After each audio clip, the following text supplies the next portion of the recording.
Hello, welcome to Dog Food with Katherine Abel, the show about dogs that feeds the mind and spirit.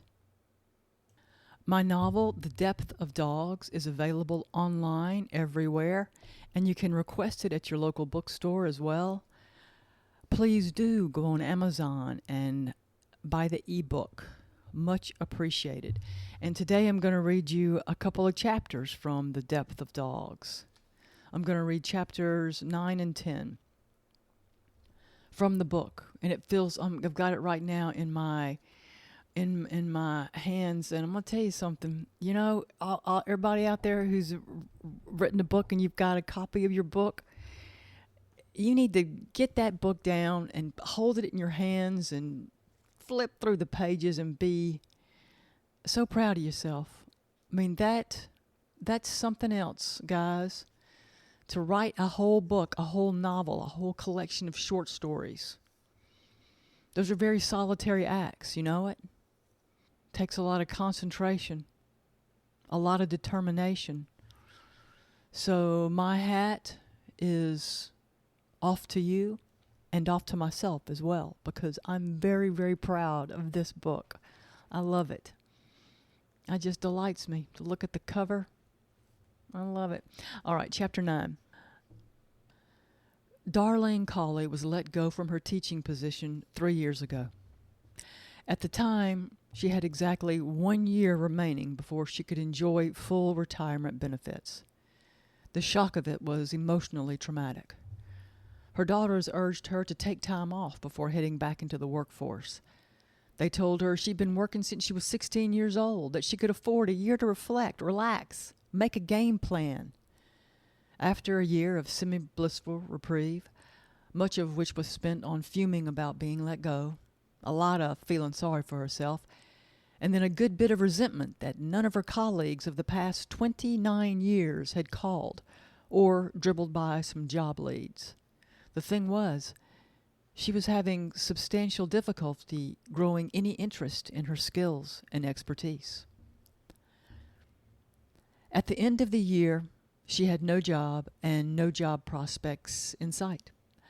So far, she'd been unable to find another teaching job or any job that paid a living wage.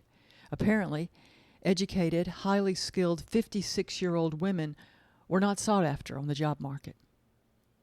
2 years later, she's still unemployed, and in 24 hours, she'll be homeless as well. All of her savings have been depleted. Yesterday, her house was formally repossessed by the bank. The legal writ is in the manila folder on top of her folding TV tray, which stands next to the folding lawn chair, which is next to the single bed air mattress on the floor. The estate sale of all of her worldly goods, which took place 3 months ago, only provided her with enough money to pay off her Toyota Highlander. Darlene paid off the car because she knew if the worst happened, which surely it wouldn't, she'd need some place to live, and living in her paid-for car was better than under a plastic tarp on some sidewalk, if it ever came to that, which no way in the world could she imagine it would, and so thought every homeless person on the planet. She hasn't informed her daughters of her plight. Honestly, she was still a little in denial until the manila envelope arrived and she had to sign for it. It's definitely real. There was nothing fake about the uniformed officer who handed her the pen, and there's nothing fake about the date under her signature on the last page. Tomorrow, her phone service will end. How can she get a job with no phone? How can she get a job when no one wants to hire her? The phone rings and she stares at it. She doesn't want to talk to anyone. It rings.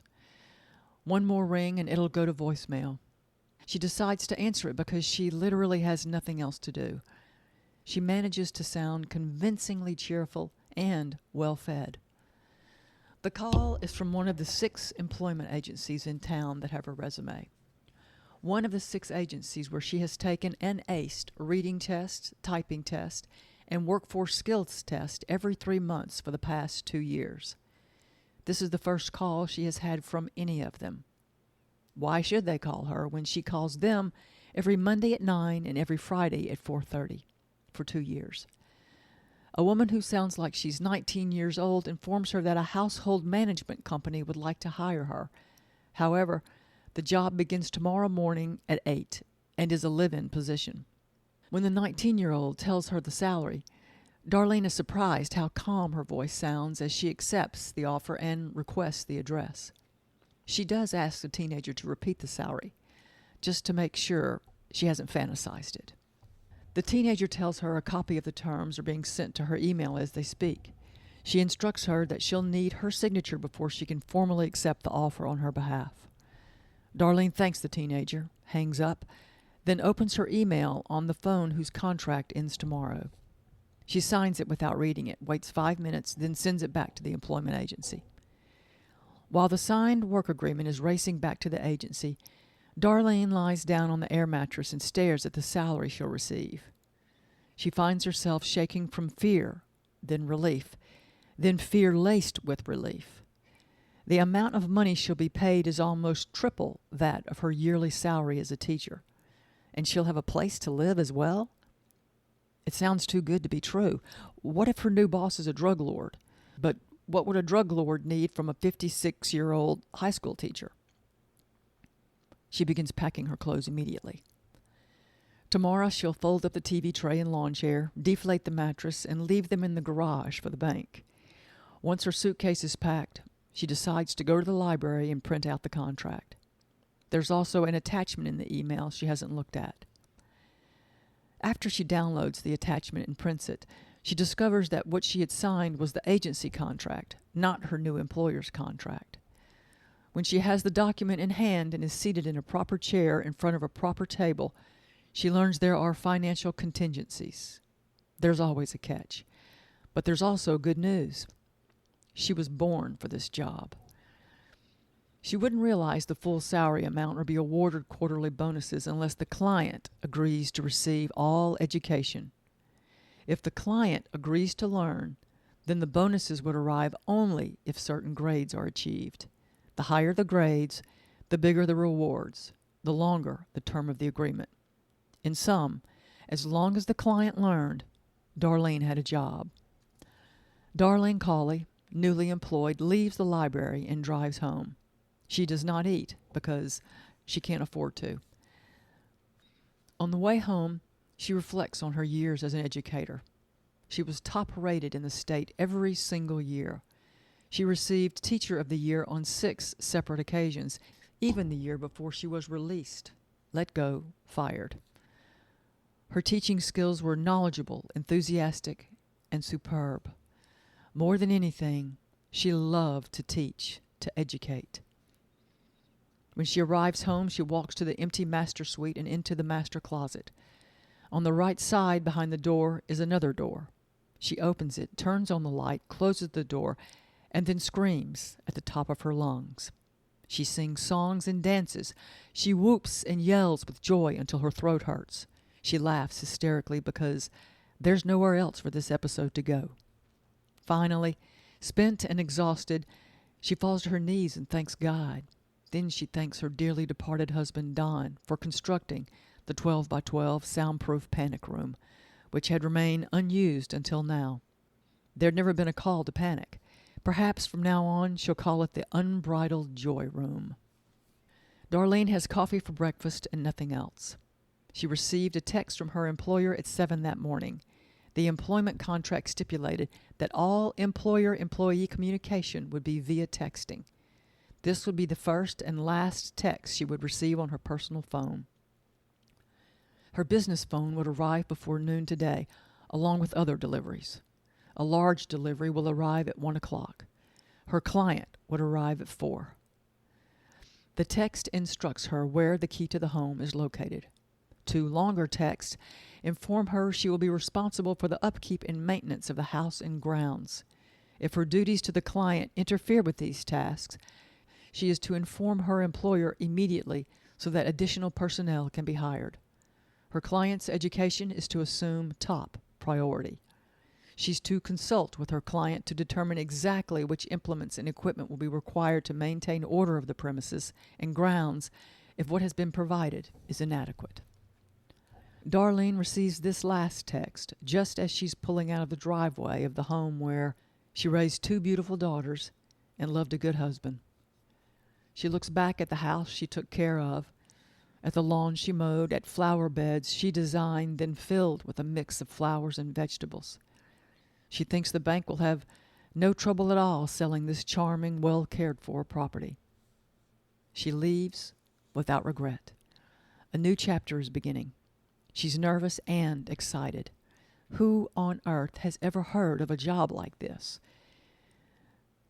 When she pulls into the shaded driveway of a mid-century modern architectural masterpiece, she looks down at her phone to confirm the address. Houses in this famous neighborhood rarely come on the market, and when they do, no obtrusive for sale sign mars the beautifully landscaped lawns. They quietly pass from one owner to another, as there's a long list of individuals and families hankering to get into this subdivision.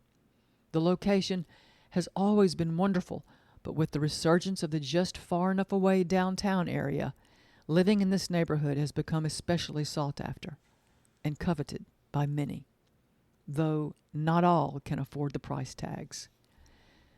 Each home is a custom-designed architectural gem.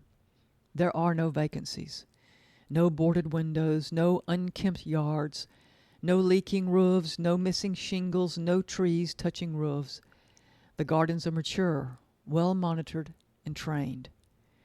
Where in this day and age could one see so many healthy, mature camellias, live oaks, massive, towering magnolias, allowed to grow as they will, and all those ivy-colored fences? The people who are fortunate enough to live in this neighborhood realize they're fortunate. They appreciate, value, and take care of their properties. They nurture life in all its forms. On her drive through the neighborhood, Darlene sees neighbors speaking to one another, people jogging, pushing strollers, trimming hedges, birds and squirrels feeding from feeders, cats lounging on cushioned chairs on front porches, and best of all, dogs lying on green grass in the sun, dogs walking on leashes, dogs jogging beside their families, dogs watching their masters plant plants, and dogs playing with small children and other dogs. So Darlene is to be the housekeeper, cook, gardener, chauffeur, and educator. Her job is to do everything she loves. And for what she's being paid, she would have gladly been the pedicurist as well.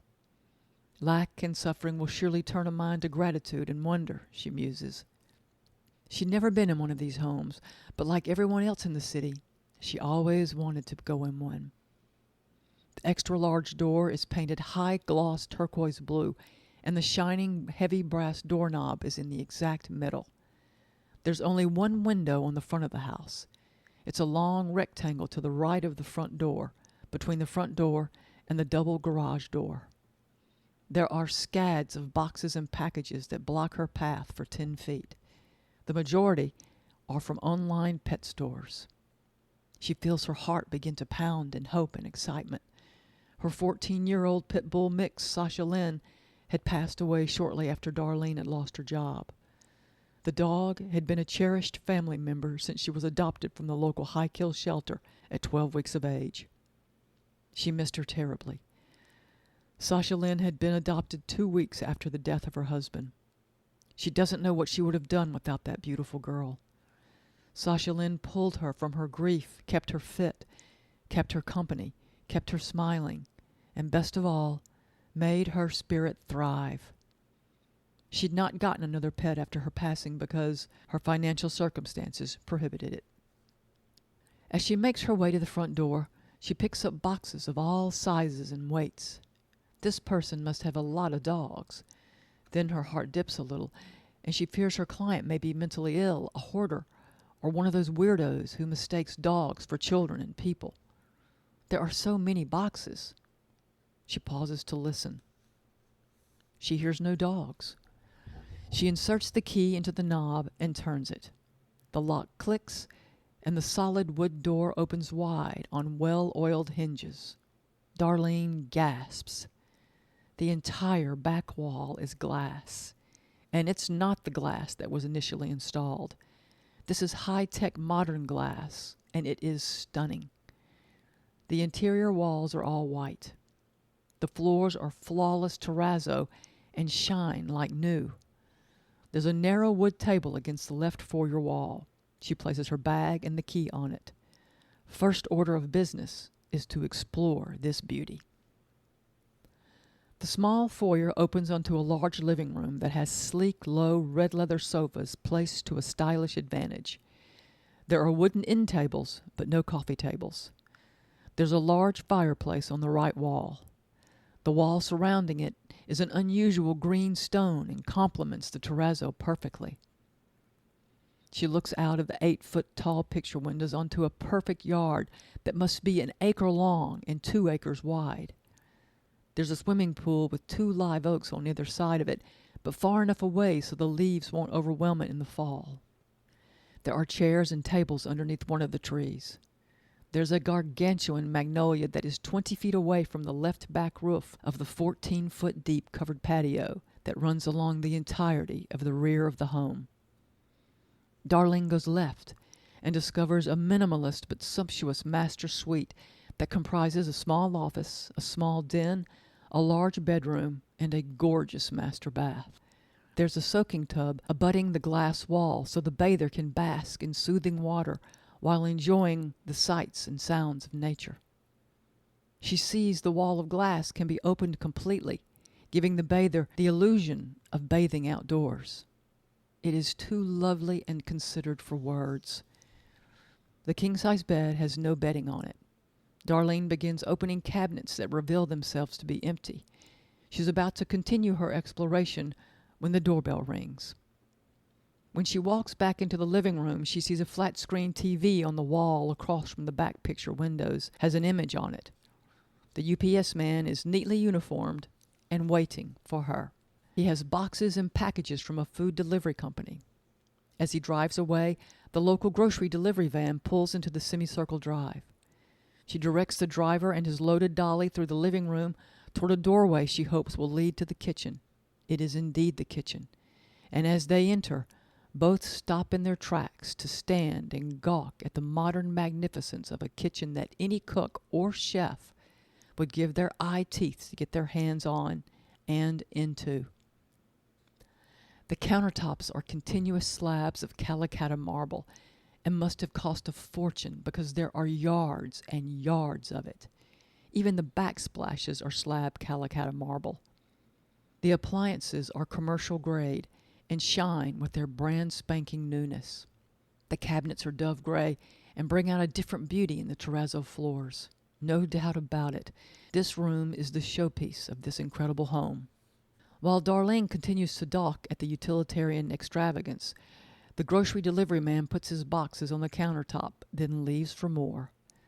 Darlene barely notices his coming and going as she opens the ovens, looks at the 6 eyes on the gas range with the griddle between them, inspects the wood-burning pizza oven, opens the convection microwave, turns on one of the 2 faucets in the 6-foot-long stainless steel sink, pulls out drawers filled with recently purchased flatware, pots and pans of all manner, white china dishes, sparkling clear glassware, and finally, every size of every roll of foil paper, plastic wrap, and Ziploc bag any human cook or chef will ever need. She notices a white folded card on the vast marble-covered island and opens it. It's a thank you note from a kitchen consulting group expressing gratitude for using their services and politely asking to not hesitate to call them at any time for any further culinary equipment needs.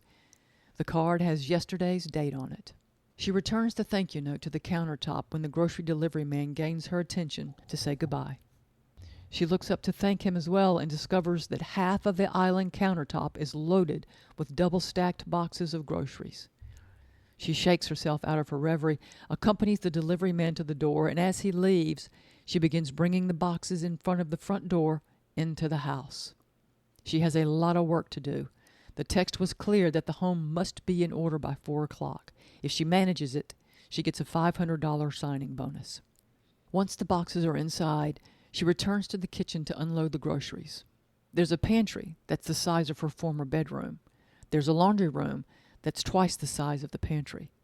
There are 2 large freezers, another refrigerator, 2 washers, 2 dryers, a folding station, and a wall of nothing but floor-to-ceiling storage consisting of shelved storage closets and deep drawers. On the opposite wall, next to the door leading to a full bath with shower, is a professional-grade dog washing station replete with stainless steel tubs and a grooming table. Does her client show dogs but needs an education? Does her employer know she was just a high school teacher? She can't worry. She will not worry. She will not doubt. If she gets the house in order by 4 o'clock, a $500 bonus will be sent to her bank account today, which, after the morning coffee splurge, holds $4.76. To work she goes. The first box she opens has 2 top-of-the-line cell phones in it. There are also 2 clips so that she can have it with her always. She plugs them in to discover they're fully charged. One has a text, so it must be hers. She's informed the main delivery will arrive 30 minutes after her client's arrival. The extra time is a relief. She clips the phone to her waistband and begins unpacking. The majority of the boxes of groceries are 10-pound bags of chicken leg quarters. She's astonished by the amount of chicken leg quarters, but her astonishment is slowing her down, so she stops giving into gawking bewilderment and begins organizing. All but 2 bags of the chicken leg quarters go into one of the laundry room freezers. One freezer is now full of nothing but chicken leg quarters. She organizes with efficiency the many cans of vegetables, jars of spaghetti sauce, bottles of ketchup and salad dressings, bags of rice and noodles, loaves of nutritious bread, bags of frozen vegetables, every type of spice she has ever seen, and then many she's never heard of. Bags of flour and sugar, bags of coffee, thousands of coffee filters, sliced meat, bacon, steaks, fish, ground beef, ribs, and a 2-foot-tall stack of frozen gourmet pizzas -1, which she leaves out and pops into the oven for herself. While the pizza bakes, she quickly breaks down the boxes until they're flat. Then she heads into the living room to continue unpacking. She unpacks dog toys, dog chews, cushioned dog pads, 10 bags of dog food, dog collars, dog shampoo, dog grooming equipment, flea and tick prevention, 7 large elevated dog beds she must assemble.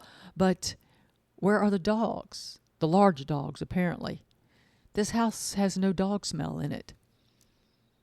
She opens boxes filled with waterproof mattress pads, at least 20 bedspreads, 10 sets of king-size Egyptian cotton linens, a huge assortment of towels, bath mats, soap, shampoo, razors, shaving cream, essential oils, powder, heating pads, fragrance, and diffusers.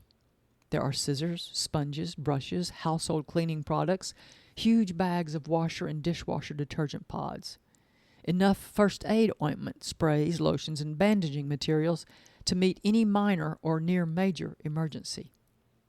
She takes the sheets and towels to the laundry room and is grateful for 2 washers. She thinks she'll have her client's bed made and room sorted in plenty of time. As she turns on the second wash, the oven and doorbell ding simultaneously.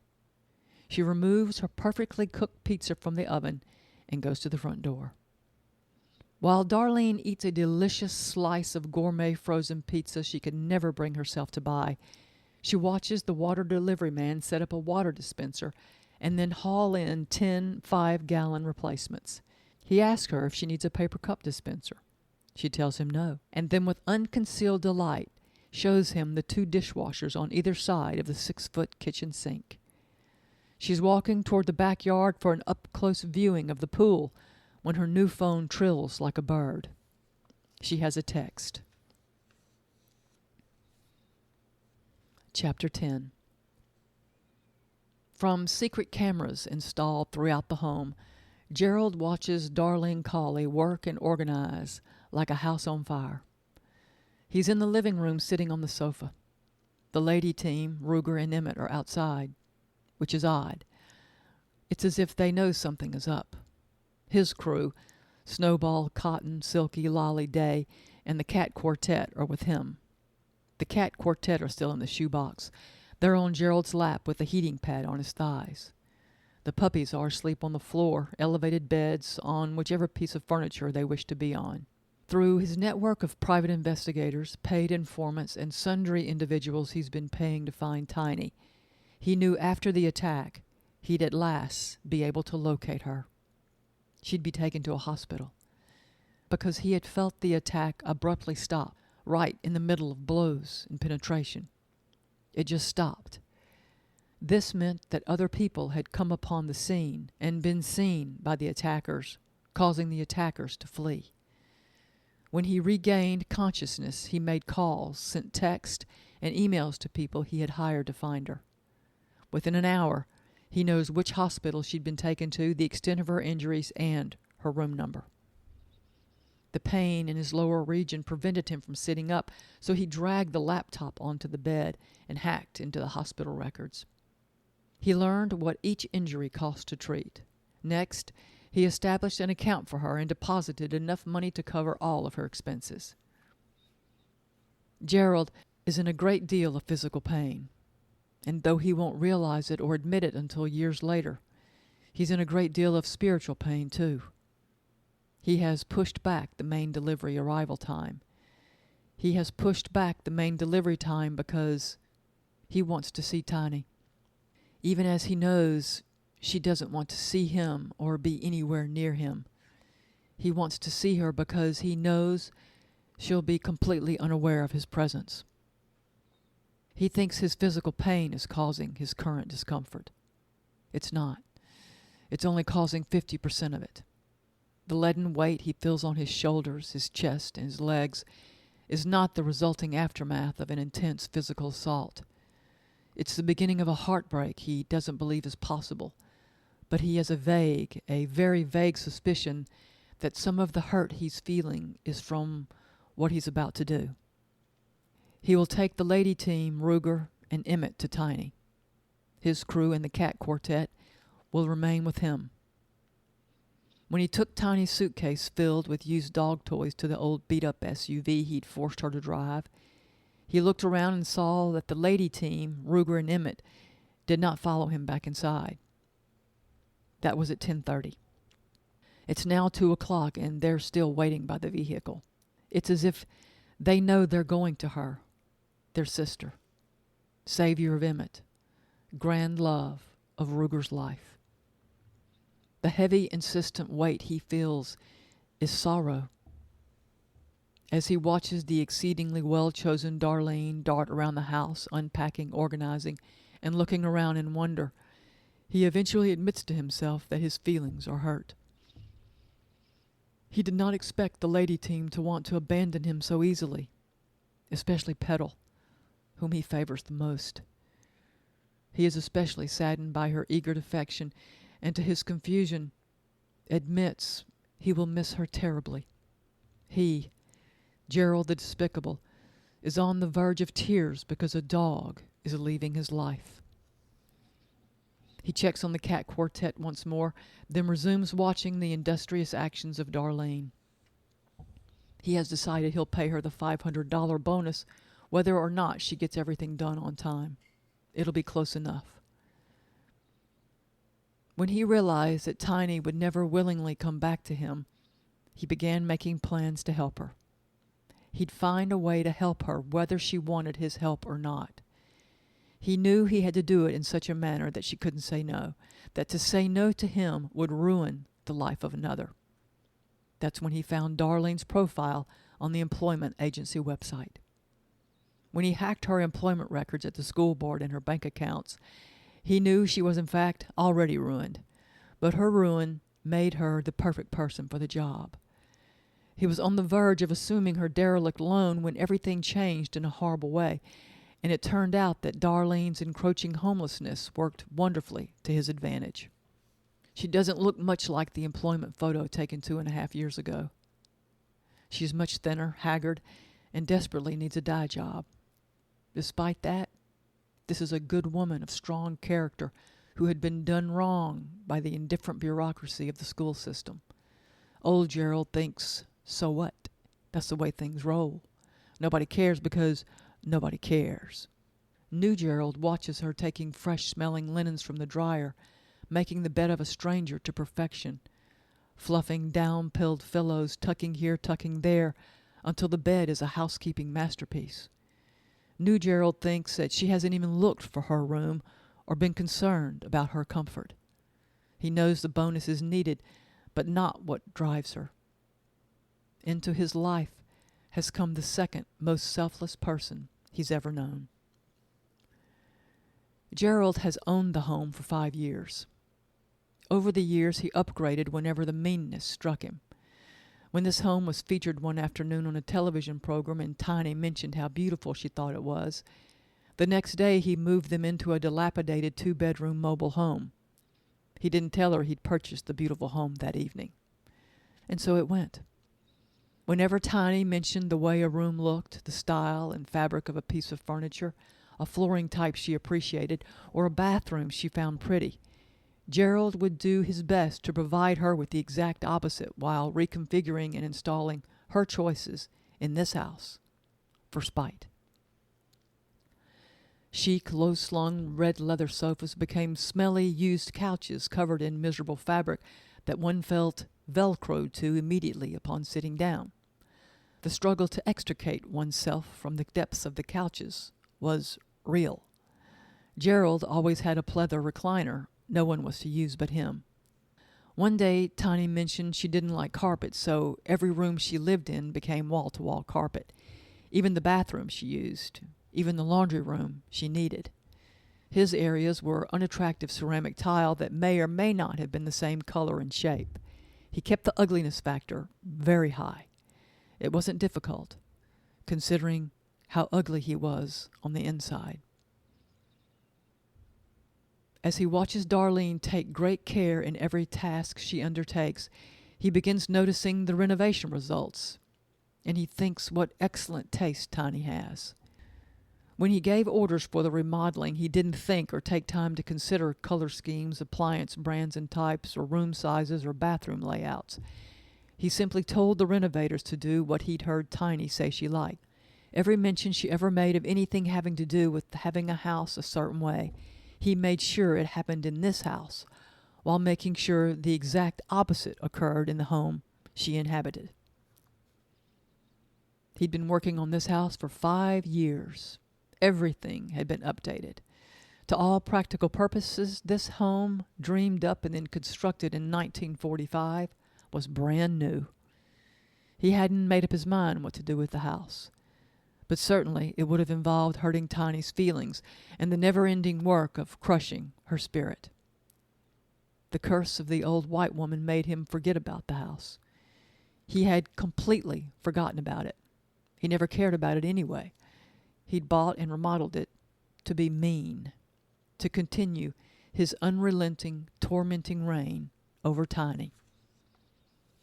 He had been trying to crush Tiny's spirit for almost a decade and had been unsuccessful. The only thing he knew for sure he'd accomplished was making her life miserable. Her spirit would not be crushed, no matter what undesirable task he forced her to do. She would not be broken. Depressed, yes. Despondent, no. How could she be despondent when she had so much love and kindness in her life every single day, but never from a human, but from 5 female pit bulls he always had imprisoned and enslaved in the backyard? Whatever violence or indifference he perpetrated on her was soon assuaged with responsive gentleness and soul-healing friendship. He gets it now. He spends most of his days with the lady team. They go with him on walks and rides in the golf cart.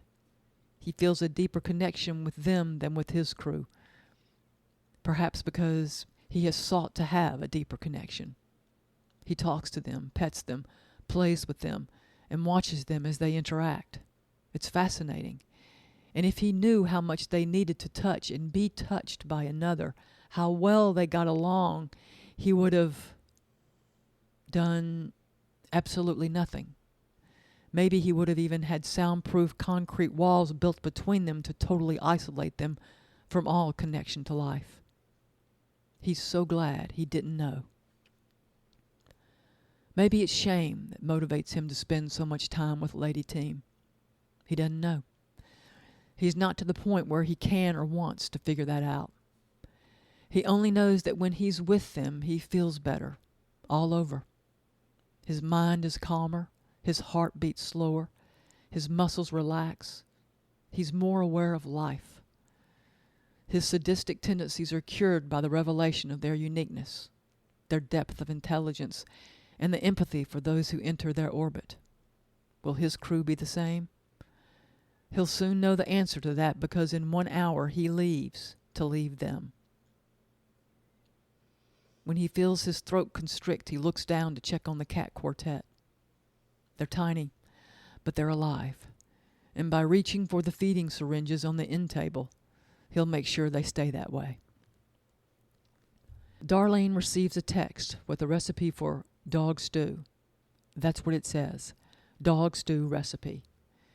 She is to make sure double quantity recipes are prepared and ready by 2 o'clock tomorrow. She's headed toward the kitchen to prep when the doorbell rings. As she signs for the 3 huge boxes, she asks the delivery man if he wouldn't mind bringing them into the foyer, as they appear to be very heavy. He uses his dolly to fulfill her request. Darlene closes the door, and as she does, is pleased to note that all the boxes, which were 10 feet deep to the front door, have been unpacked, the items put away or put together. The boxes have been flattened and are waiting curbside for the trash pickup tomorrow. She retrieves a brand new knife from a kitchen drawer and quickly cuts the tape away from all 3 boxes. Though none of the items and goods are for her, it has felt like Christmas today. It has been a true pleasure to unpack and organize or assemble these beautifully made things. Even the cleaning supplies were the best on the market. Their bright, festive labels beam like a cheerful rainbow when she opens various cabinet doors. As she pulls back brown packing paper, then crinkly white tissue paper, she's delighted to see what is revealed. Women's clothing. So her client is a woman, but a very little woman if she's to interpret anything from the size of the garments she unfolds. Before she continues, she retrieves 2 armfuls of hangers from her client's empty closet. Shirts and pants of different styles and fabric fill 1 box, 2 down coats, 1 fire engine red, 1 bright orange, soft sweaters of cashmere and wool blends fill another. Sweatshirts, yoga pants, t-shirts, underwear, pajamas, nightgowns, and 4 pairs of expensive athletic shoes fill the last. She spots a lovely, thin, burled wood box on the bottom as she removes the last box of shoes. She's on the verge of opening it when the doorbell rings yet again. Her phone trills as well, and when she looks at it, she's informed the last delivery is on schedule. It's 4 o'clock on the dot. She quickly breaks down the last box and places the wood box on the foyer table before she opens the door with a smile on her face. Her smile disappears as she views a tiny, unconscious woman on an ambulance gurney. 2 uniformed paramedics wheel the portable bed into the house and follow Darlene to the master suite. She supervises as the man carefully and slowly lifts her up and places her onto the bed. Darlene moves in quickly to situate the pillow and to pull the white cotton bedding to her chest. As she shoos the paramedics from the room, she closes the curtains with a flick of a switch. Darlene feels protective of this lady. She doesn't know her, but all day long she has unpacked and organized things that were evidently chosen with great care and attention. Thus, she mistakenly assumes this invalid woman is beloved and cherished. She hopes and prays she's wonderful instead of spoiled. Jill, the female paramedic, hands her the requisite paperwork as she leaves. Darlene is closing the front door when she sees an old beat-up SUV pull into the driveway. She's about to walk out and meet it when the garage door opens and the SUV pulls forward, then backs right in. She closes the door, props the last flattened box against the left foyer wall, and quickly walks through the kitchen toward the door to the garage. She's placing the paperwork the paramedic gave her on the kitchen island when the door opens and a massive, over-muscled white dog bounds through it and runs toward her client's bedroom. Alarmed, Darlene races after him.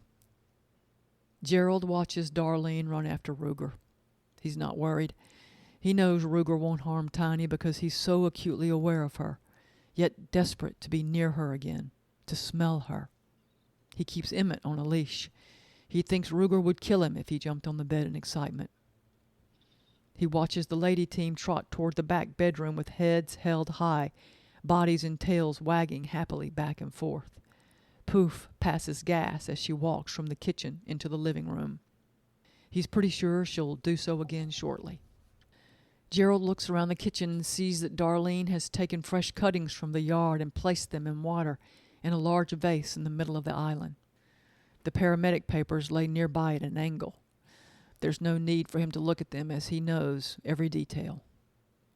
He notices how dark Tiny's room is. Darlene must have closed the curtains all the way. The bedroom curtains are lined with blackout fabric. He sends Darlene a text. Darlene is panting and standing beside a motionless Tiny when her phone trills. The huge white dog had run into the room and right up to the bed. Darlene was so afraid he was about to jump onto the bed, but she watched in wonder as he simply smelled the length of her client's slim form, head to toe, twice, then gently licked her immobile hand. After his inspection and confirmation, he padded around to the other side of the bed, and with the grace and silence of a cat, had leapt onto it without disturbing anything. Stupefied, she watched as he gently positioned himself next to her client until his back was lined up parallel to her side. There's no doubt in her mind that this dog weighs more than twice that of the woman he's lying next to, and she'd swear he immediately fell asleep. Before she reads the text, she thinks he's much too skinny. The text informs her that her client has a fear of the dark and is never to be left alone without a light on, no matter if the dogs are with her or not. A light is to be left on in every room of the home, including bathrooms, always. Darlene turns and walks into the bathroom, where she turns on a light and leaves the door open. When she comes back into the bedroom, there is a sight to behold. 5 female pit bulls are standing alongside the bed. All their chins are perched along the edge as they gaze in adoration at the face of the sleeping woman. Darlene smiles in relief and awe to see such a dear sight. Their tails are moving slowly back and forth. It's as though they know their master, because these dogs belong to this woman, who lies silently in an injured, vulnerable, and fragile state. Suddenly, she smells something officious, like a dead animal. "It's Poof," says Gerald, the pretend delivery man. "She passes gas whenever she's happy and surrounded by her family. She's the blue brindle, the one in the middle. You've got a lot of mail in your mailbox. I'll wait here until you get back. This is Emmett. You can take him with you if you like. He may not understand why he can't jump on the bed, and if he does, Ruger might hurt him. You'll need to be careful and patient until he understands. He's just a puppy," Gerald says as he hands her the leash. Darlene takes the leash from him. She can't make out his features because he's standing in a darkened area of the bedroom, but she gladly accepts the assistance. She doesn't want to be too far from her client for long. She and Emmett leave to get the mail. Gerald moves toward the bed when Darlene leaves the room. He turns on the bedside table light, and the soft glow washes over Tiny's face. He looks down at her. The lady team moves away when he comes near. Petal and Jasmine jump onto the bed while Poof, Brownie, and Harriet lie down next to it. Tiny's face looks as it always has, except now he notices the graceful contours he purposefully ignored. Her high cheekbones, her smooth skin, a brow that boasts too many worry lines, eyes with long eyelashes and too few laughter lines. Why hadn't he seen what a pretty woman she'd become? He remembers the day he met her. Even then she looked like a child. He remembers her turning around to him in class on that first day, her shy but welcoming smile. She was the only one at school who was nice to him. He remembers her repeated acts of generosity and friendship. She'd never been anything but kind to him. He wants to apologize, to convince her he's sorry and ashamed of everything. He'd give everything he possesses to have Tiny completely healed, yet have her remain forever suffering with comprehensive, incurable amnesia. He hears the front door shut, the click of Emmett's nails. He quickly wipes his eyes and cheeks. Is this the last time he'll be with her? He looks at Ruger and knows it won't be long before he gains his weight back. He looks at the lady team. Petal and Jasmine look at him, then lower their heads to the bed to sleep. Poof, Brownie, and Harriet look at him as if to say, "Okay, we're good. See you around. Bye." He feels how relaxed they are. He feels the full physical and mental relief of Ruger. He hadn't realized how tense he'd been until now. He can see his dreams. They're dreams of Tiny. Nothing of him. No thought of him. It's as though he has already been completely forgotten. He can feel Emmett bonding with Darlene. He feels the drugged, curative sleep of Tiny. He feels his heart pounding in his chest so hard and fast he thinks he's going to have a stroke. But he knows he's not. That there's more suffering in store for him. Some of it happening this instant. With these dogs he erroneously assumed would miss him. They won't miss him at all. The hours that were spent together was a gift from them to him that he didn't deserve. He's learning that about dogs. They're givers, not takers. They share. They don't hoard. In the all too brief time he has spent and gotten to know the lady team, he has learned more about his deficiencies than ever. He can't think of any deficiencies a dog has. He knows the lady team is precious and wonderful because of the manner in which Tiny treated them. Even when she was not present, he benefited from her generosity and love. The dogs taught him that. He hopes he can continue her legacy with his crew and the cat quartet. He'll surely try. He gazes once more at the pretty, peaceful shape of Tiny's face. He studies every curve and nuance and appreciation and respect. Once satisfied, he looks at the huge sleeping shape of Ruger and whispers, "You better watch out for her, Ruger. All of you. And I thank you for the generosity of your patience with me. I'll never forget it." Darlene is crossing the foyer when the delivery man exits her client's bedroom. When she sees him, she stops in her tracks. Standing before her, young, lean, tall, lithe, and muscular, is the most beautiful human being she has ever seen in her life. He is absolutely stunning, and she cannot stop staring. She thinks her mouth may be open as he walks past her without a word and leaves. She's still standing there gaping at nothing when she hears him drive away. What an incredible day. The Depth of Dogs is about it's about the story of a man. You know what it's about? It's about the reawakening of the man Gerald and Tiny.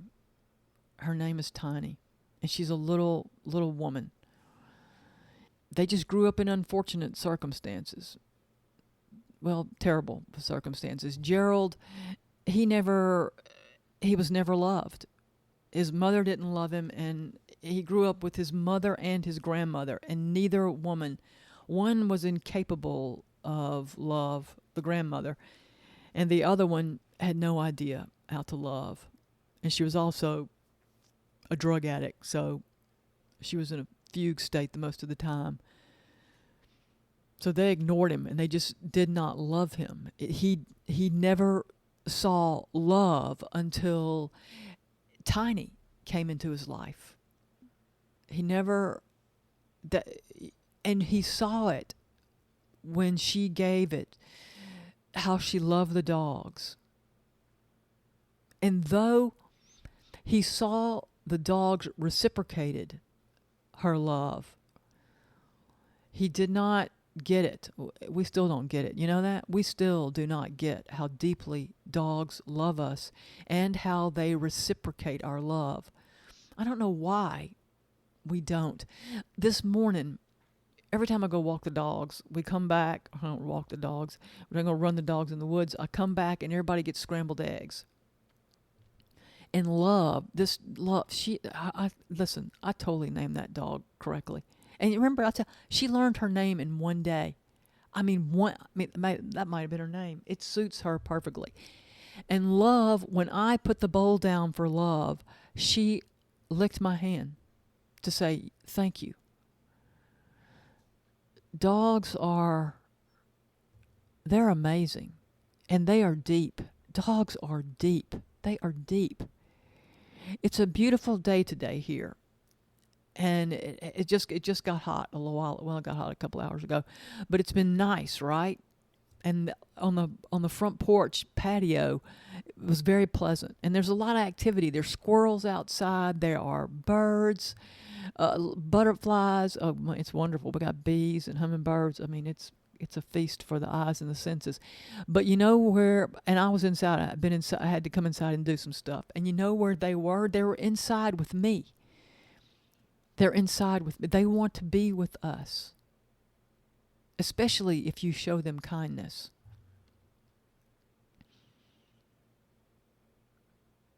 Especially if you show them kindness. I mean, they want to be with me all the time. They are with me all the time. Well, even the cur.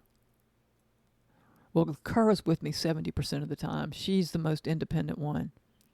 But they love me. And I love them.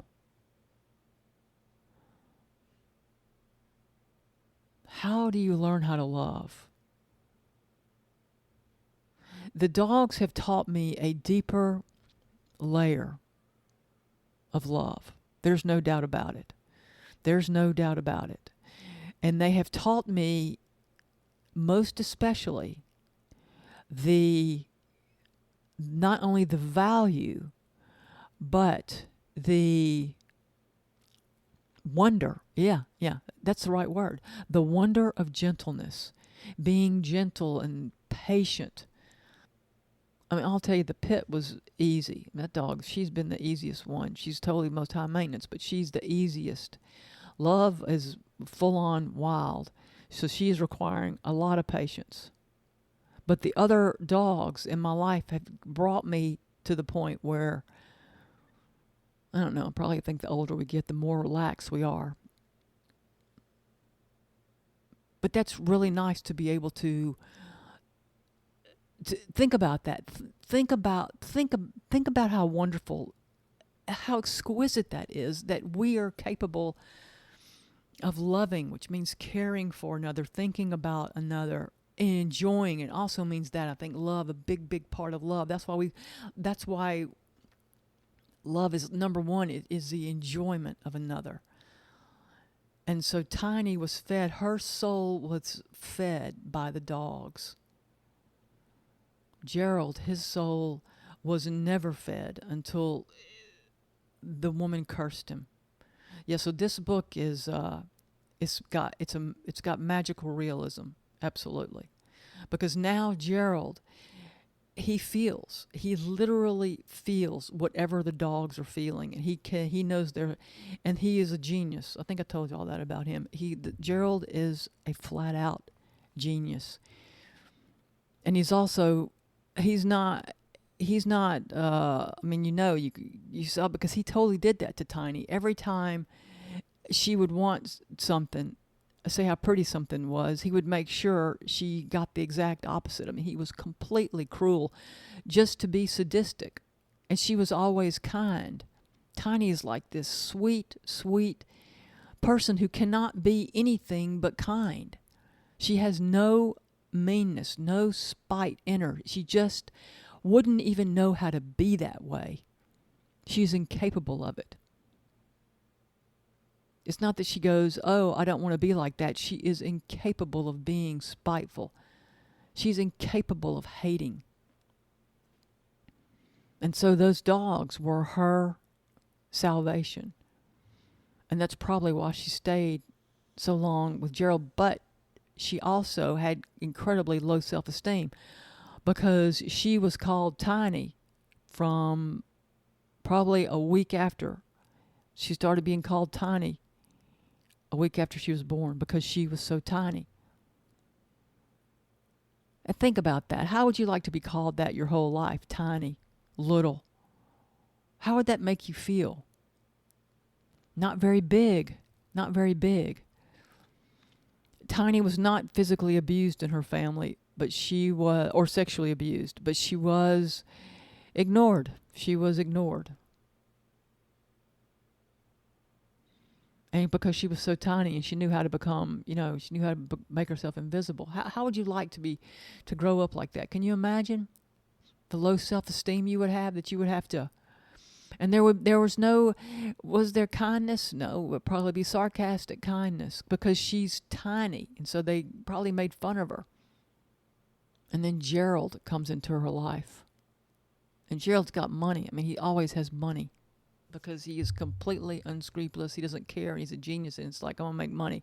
He didn't get at the time that he spent with Tiny. I mean, he was just making money and doing it. He was, mistreating pit bulls. So that's what he was doing.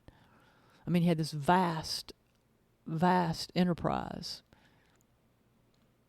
And Tiny stayed because the dogs loved her. That's the only love she ever received. And then this white pit bull comes into her life. This giant white pit bull. I saw all these pit bulls. That's what inspired this story. I actually saw them. The 5 females and the pit bull, the white pit bull, was not completely white. He was white and brown, but he was way too big. He was too big to be a pit bull, but he was a pit bull. And so this dog, Ruger, comes into her life, and this dog possesses the capability to love. He loves to such an extent that he can't live without Tiny. He literally cannot live without her. He will die without her. That's how deeply he loves this human. Because she was the first human to show him honest kindness and consideration.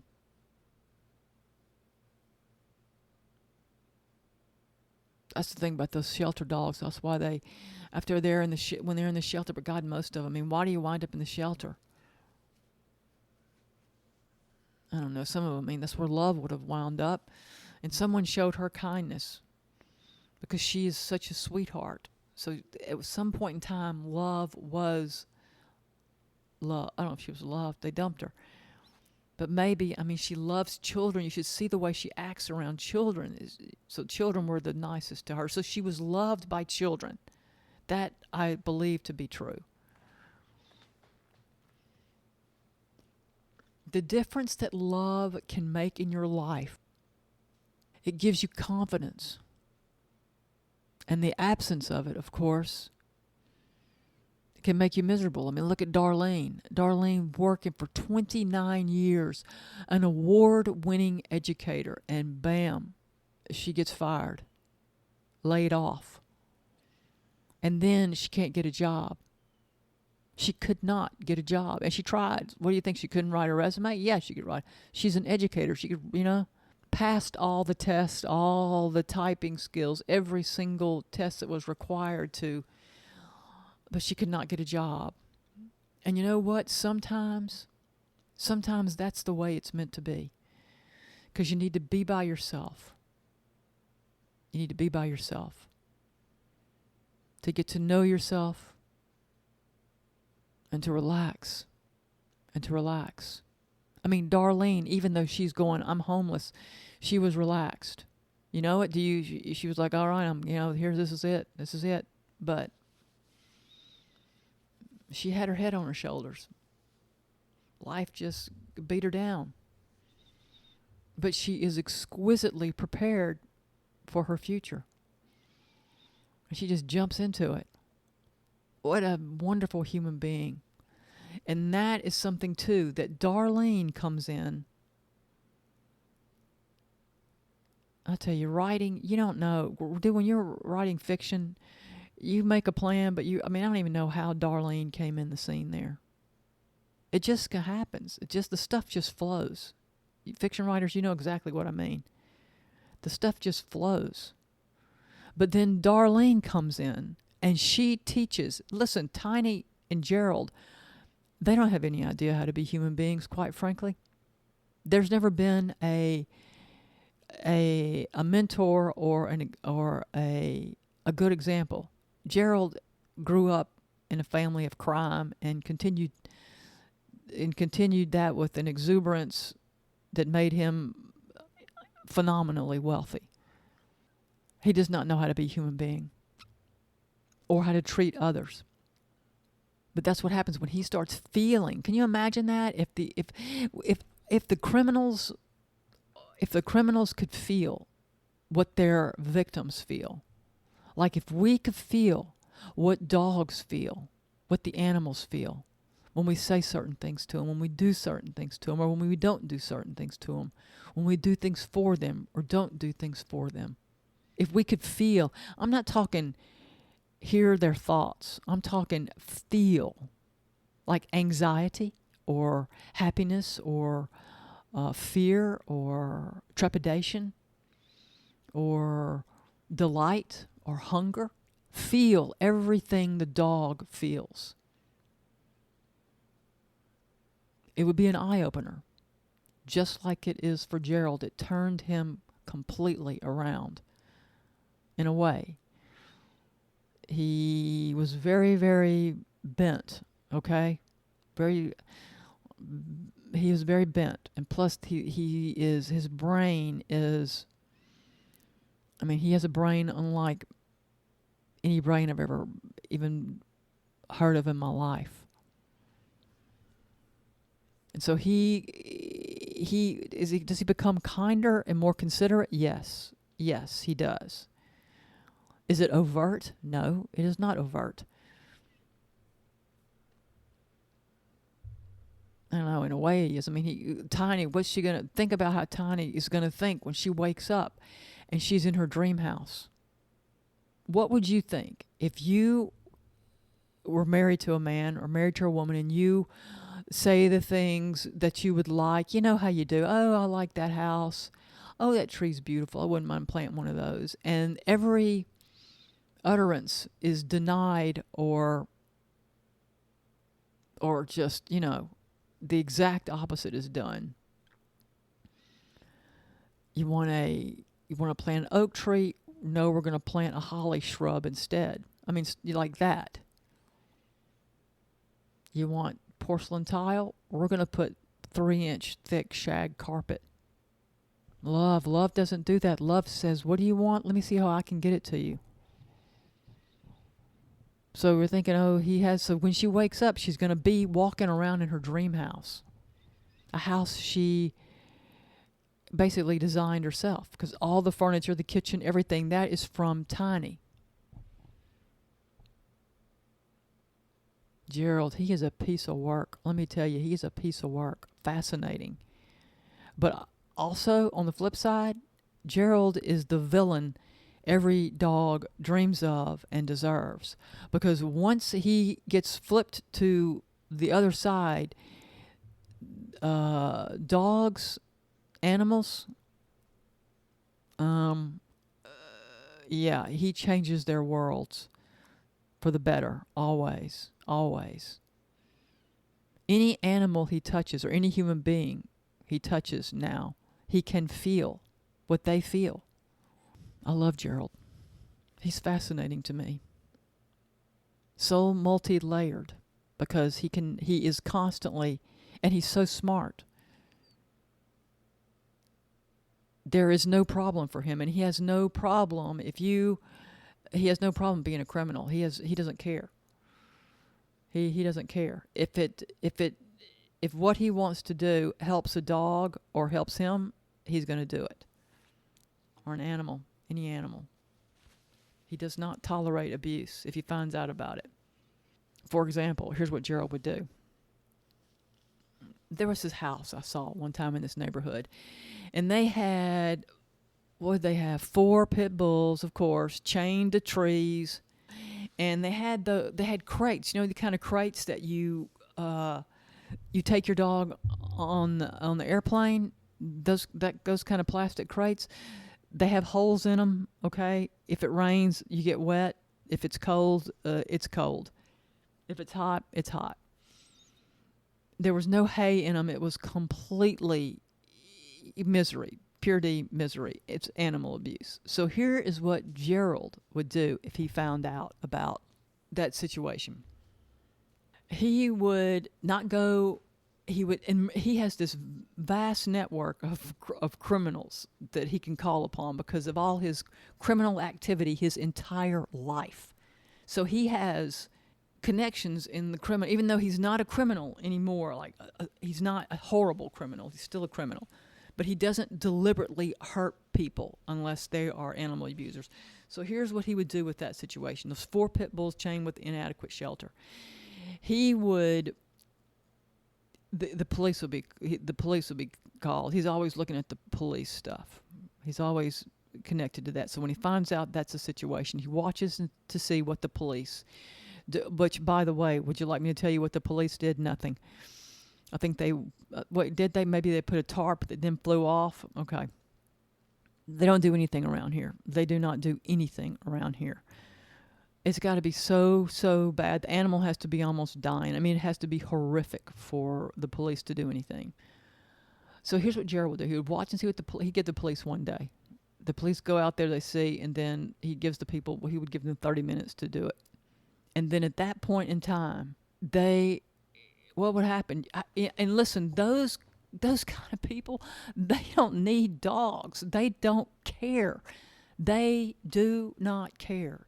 Because they don't see the dog as a living, breathing, thinking, feeling, problem-solving, loving being.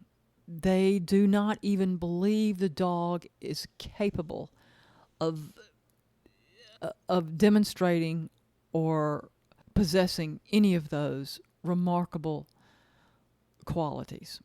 So those kinds of people, they do not need to have dogs. And you know what? When you remove I've seen this happen a lot. When the dog is removed, they don't get another dog. Listen, I've seen that. And then guess what happens? Then all of a sudden their backyard starts looking really good. They didn't want the dog in the first place. But we have this ridiculous, obscene pet overpopulation problem, and it's free.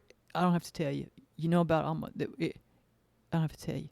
So there are free dogs everywhere. I mean, literally everywhere. If you want a dog or a puppy, you just need to go ride around town.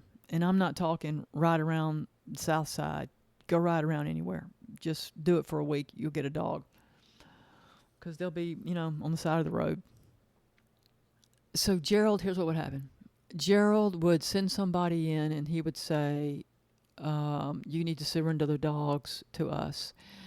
And the guy would be a smart aleck and go, what are you talking about? You can't boss me around. You're not the boss of me. And then the dogs would be removed and Gerald would, I don't know, maybe the new Gerald would say, your life is not going to be, or Gerald would not go to the person. He would send someone else. Gerald would never go to the person himself. It would have to be pretty extreme for Gerald to go himself, okay?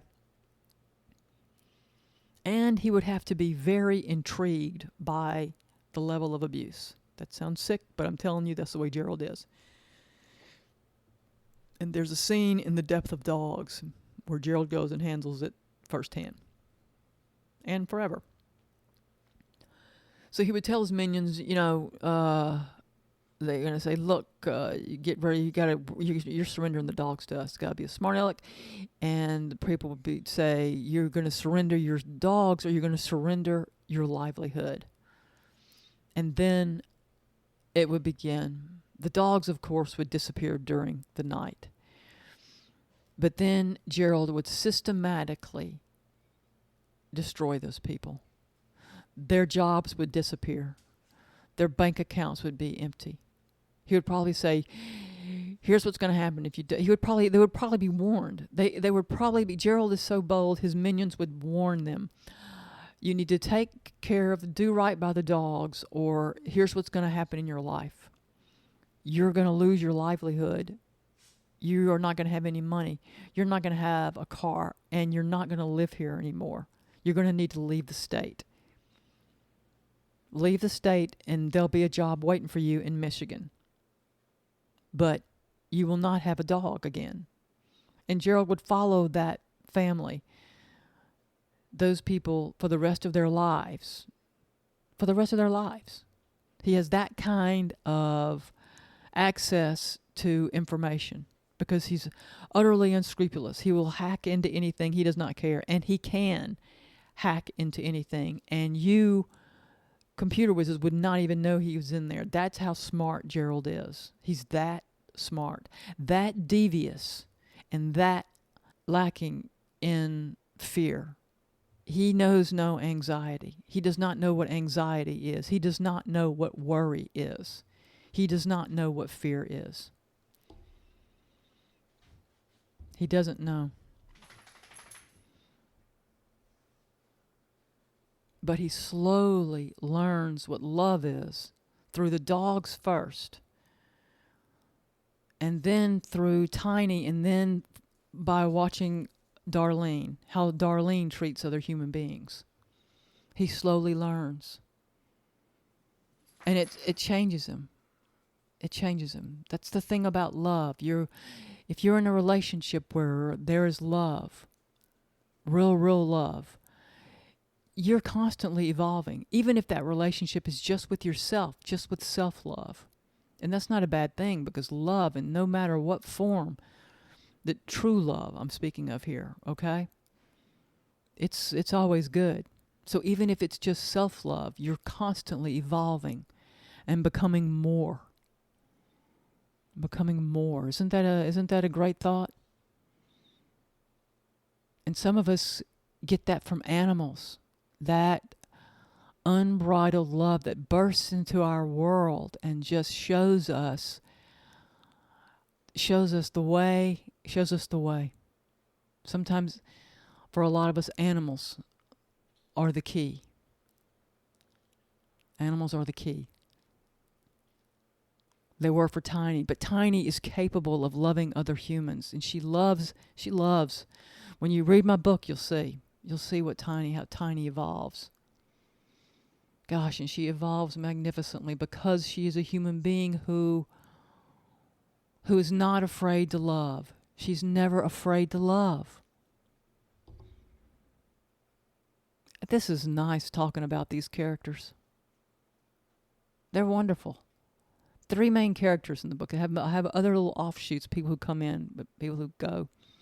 But for the most part, there are these 3 characters: Tiny and Gerald and Darlene. And then the dogs. The dogs are the characters. Ruger especially, and Petal and Jasmine. But you really get to learn the personality of Ruger. And then Ruger's son is Emmett. And these dogs are huge. Ruger is huge. He's too big for a pit bull. And he's solid white, with these warm brown eyes. And his son is solid black, and just as big as he is. And they're gorgeous. They're those long-legged pit bulls, not the stocky ones. Long-legged, lean ones. Gorgeous. Ruger's on the cover of The Depth of Dogs. Look at the front and the back. They're very cool. I love them. That artist who does all my work, Zara Bilal, the Dream Illustrator. You can find her on Facebook and Instagram. She is amazing. She puts her heart into her work, and you can see it. You can see it. They come off the page. They come off the page, come off the computer. Dogs. Tell me your stories about dogs. How a dog has changed your life. They change our lives, always for the better. Nobody can tell me that a dog did not make them a better person. And we've got to do right by them. Completely do right by them. We all want to, and we all can. I want to thank y'all very, very much for listening. It has been my pleasure and my joy to talk about The Depth of Dogs, my novel that I love so much. Please do buy a copy, and most especially, please do buy the ebook on Amazon. Greatly, greatly appreciated.